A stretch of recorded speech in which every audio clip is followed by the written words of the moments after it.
हा निकाल निश्चितच क्रांतिकारी अशा स्वरूपाचा हा निकाल आहे। आपण लक्षात घेतलं पाहिजे की 1970च्या दशकामध्ये युनायटेड किंगडमने निर्णय घेतलेला होता की युरोपियन महासंघाला मध्ये आपण समाविष्ट व्हायचं आणि त्यावेळेला देखील अशा स्वरूपाचा ओपिनियन पोल घेतला गेला होता आणि त्यावेळेला बहुसंख्य इंग्लंडमधल्या लोकांनी सांगितलं होतं की आम्हाला युरोपियन महासंघाचा भाग बनायचा आहे। परंतु आता हा जेव्हा दुसऱ्यांदा हा ओपिनियन पोल घेतला गेला आणि ज्या वेळेला असा क्रांतिकारी निर्णय आला की आता युनायटेड किंगडमनी पूर्णपणे युरोपियन महासंघामध्ये बाहेर पडण्याचा निर्णय घेतलेला आहे, हा अतिशय क्रांतिकारी आहे आणि हा केवळ युरोपमधल्या सत्ता समतोलाच्या राजकारणावरती परिणाम करणारा नाहीये, तर एकूणच संपूर्ण जगामध्ये जे सत्ता समतोलाचं राजकारण आहे त्याच्यावरती परिणाम करणारा हा एक अतिशय महत्त्वाचा आहे। विशेष करून युरोपच्या आर्थिक आणि सामाजिक त्याचप्रमाणे राजकीय आणि सामरिक अशा संपूर्ण परिस्थितीवरती परिणाम करणारा हा निर्णय आहे। याचे आर्थिक परिणाम तर निश्चितच आहेत आणि ते विशेष करून भारताच्या बाबतीत तर निश्चितच आहेत। याचं कारण असं आहे की आता सगळ्यात पहिला जो सामना इंग्लंडला करावा लागणार आहे तो कॅपिटल फ्लाईटचा असणार आहे, कारण फार मोठ्या प्रमाणावरती युरोपियन देशांनी ज्या युनायटेड किंगडममध्ये किंवा इंग्लंडमध्ये गुंतवणूक केलेल्या होत्या ही संपूर्ण गुंतवणूक मोठ्या प्रमाणावरती बाहेर जाणार आहे। त्यामुळे याचा फटका हा ज्या ज्या देशांचे इंग्लंड बरोबर व्यापारी संबंध आहेत त्यांना बसणार आहे आणि आपण लक्षात घेतलं पाहिजे आहे की भारत आणि इंग्लंड यांचे व्यापारी संबंध हे अतिशय घनिष्ठ आहे। इंग्लंड हा भारताचा 3ऱ्या क्रमांकाचा व्यापार भागीदार आहे, त्याचप्रमाणे भारतामध्ये गुंतवणूक करणारी जी देश आहेत त्यापैकी इंग्लंड हा 3ऱ्या क्रमांकावरती येतो आणि ह्या संपूर्ण परिस्थितीचा जो परिणाम आहे तो भारतावरती होणार आहे।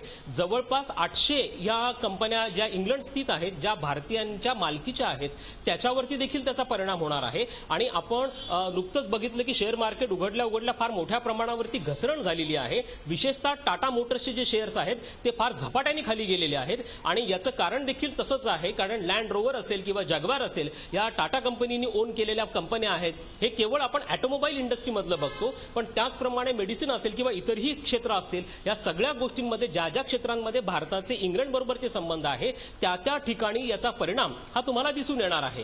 आता मुख्य मुद्दा जो येतो आहे दुसरा की याच्या राजकीय परिणामांच्या संदर्भातला किंवा सामरिक परिणामांच्या संदर्भातला, यामुळे संपूर्ण इंग्लंडमधलीच नाही तर याच्यातनं संपूर्ण युरोपमध्ये ज्या अस्थिरतेचे वारे वाहत आहेत त्याचं प्रतिबिंब हे तुम्हाला या निर्णयामध्ये पडलेलं आपल्याला दिसतं आहे।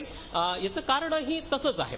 आपण लक्षात घेतलं पाहिजे की संपूर्ण जो युरोपियन महासंघ आहे की हा किंवा युरोपियन देश आहेत, विशेषतः पश्चिम युरोपियन देश आहेत, हे सगळे आपल्या बहुसांस्कृतिकतावादासाठी प्रसिद्ध आहेत आणि बहुसांस्कृतिकतावाद हा एक सामाजिक आणि सांस्कृतिक अशा स्वरूपाचा घटक आहे आणि ज्यामध्ये विविध वंशाचे निर्वासित, विविध संस्कृतींचे निर्वासित, विविध धर्मांचे निर्वासित हे युरोपमध्ये आलेले आहेत, ते तिथं स्थायिक झालेले आहेत आणि त्यामुळे आपण असं बघतो की ह्या संपूर्ण परिस्थितीवरती त्याचा परिणाम हा होणार आहे। खरंच शैलेंद्र सर, एकंदरीतच राजकीय, आर्थिक आणि सांस्कृतिक असे सगळे परिणाम जगावर दिसणार आहेत, पण ब्रिटन बाहेर पडल्यानं युरोपियन युनियन मधल्या कमजोर देशांचा आणि स्वतः ब्रिटनचा किती तोटा होईल असं आपल्याला वाटतंय? त्यामध्ये युनायटेड किंगडमचे म्हणजे तोटा पण आहे आणि फायदा पण आहे। आपण लक्षात घेतलं पाहिजे आहे की नेमका हा अशा स्वरूपाचा ओपिनियन पोल हा का घेण्यात आला, तर आपण असं बघतो की युरोपमध्ये एकाच वेळेला 2 प्रवाह समांतर पद्धतीने विकसित होताना दिसत आहेत। एक प्रवाह हा एकीकरणाचा प्रवाह आहे आणि दुसरा जो प्रवाह आहे हा विकेंद्रीकरणाचा प्रवाह आहे। एकीकरणाचा प्रवाह जो आहे त्यानुसार संपूर्ण युरोपियन देश हे किंवा पश्चिम युरोपियन देश एकत्र असले पाहिजे आहेत। एवढंच नाही तर पूर्व युरोपमधले जे देश आहेत, जे पूर्वी सोव्हिएत रशियाच्या आधिपत्याखाली होते, ते देखील आता युरोपियन महासंघाचा भाग बनलेले आहेत। त्यामुळे एकीकडे एकीकरणाचा परिणाम किंवा प्रवाह हा बळकट होताना दिसतो आहे, तर दुसरीकडे विकेंद्रीकरणाचा प्रवाह हा बळकट होताना दिसतो आहे। हा विकेंद्रीकरणाचा प्रवाह नेमका काय आहे आणि हा का बळकट होताना दिसतो आहे हे आपण लक्षात घेणं गरजेचं आहे आणि यामागचं मुख्य कारण म्हणजे निर्वासितांचा प्रश्न आहे आणि हा निर्वासितांचा प्रश्न आता जे श्रीमंत राष्ट्र आहेत युरोपियन महासंघामधले त्यांना सतावतो आहे। याचं कारण असं आहे की या संपूर्ण महासंघाची जर तुम्ही एकंदरीत आर्थिक परिस्थिती पाहिली तर एकीकडे पूर्व युरोपमधले गरीब राष्ट्र आहेत की ज्यांच्याकडे बेरोजगारीचा गंभीर प्रश्न आहे आणि दुसरीकडे पश्चिम युरोपमधले श्रीमंत राष्ट्र आहेत। त्यामुळे पूर्व युरोप युरोपमधले जे गरीब राष्ट्रांमधले निर्वासित कामगार आहेत हे मोठ्या प्रमाणावरती पश्चिम युरोपमधल्या श्रीमंत राष्ट्रांमध्ये येत आहेत आणि त्या ठिकाणी जे स्थानिकांचे रोजगार आहेत किंवा जॉब आहेत हे त्यांनी हिरावून घेतले जात आहेत आणि त्यामुळे एक प्रकारचे दुहीचं वातावरण हे संपूर्ण युरोपियन महासंघामध्ये निर्माण झाल्याचं आपल्याला दिसतं आहे. मात्र मग ब्रिटन वेगळा झाला तर भारताचा फारसा तोटा होणार नाही असं सुद्धा बोललं जातं. याविषयी आपल्याला काय वाटतंय? याचा भारताला वरती याचे काय परिणाम होतील हा केवळ आर्थिक दृष्टिकोनातून विचार करण्यासारखा प्रश्न नाही आहे, तर याचा सामाजिक आणि सांस्कृतिक पर्स्पेक्टिव्हमधनं किंवा दृष्टिकोनातून देखील आपल्याला विचार करावा लागणार आहे. आणि यामागचं प्रमुख कारण पण तसंच आहे, कारण फार मोठ्या प्रमाणावरती भारतीय हे आता ब्रिटनमध्ये स्थायिक झाले आहेत. त्यांची संख्या साधारणतः 20 लाखांच्या आसपास आहे आणि आता आपण असं बघतो की एकंदरीतच इंग्लंडच्या बहुसंस्कृतिकतावादाच्या वातावरणामध्ये हे भारतीय राहत होते.